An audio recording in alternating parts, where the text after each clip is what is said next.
আরে বাড়া, ওইদিকে কেন গাড়ি ঢোকাচ্ছিস লেওড়া? আর টলিটা ওখানে কেন নিয়ে গেছিস? তোকে বলেছি ওখানে মাটি ফেলতে, পাগল চোদা কাদার মধ্যে নিয়ে চলে এসেছে। আরে জেসিবি ওয়ালাটাকে কানা চোদা, বাড়া মাটিও চোখে দেখতে পাচ্ছে না। দাদা এখানে কি চলছে? এখানে আমার বাপের বাড়া চলছে, কাদ দিয়ে দিয়ে মাটি খোঁচাচ্ছি।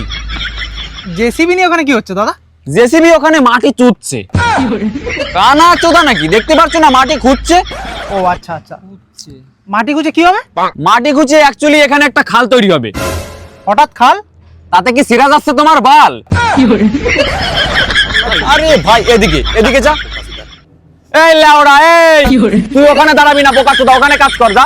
দাদা তাও একটা কথা, হঠাৎ খাল?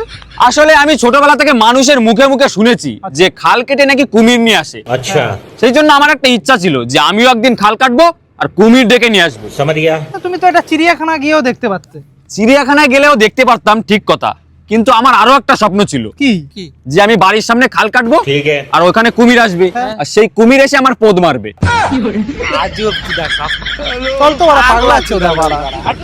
এই এই ওখানে দাঁড়াস না, ওখানে ওখানে ডেবে যাবি বাড়া, তোদের তখন থেকে বলছি। এই যে জেসিবি নিয়ে মাটিটা কাটছে, মাটিটা কোথায় ফেলবে? মাটিটা কোথায় ফেলবে? তোমার ঠামার গুদে।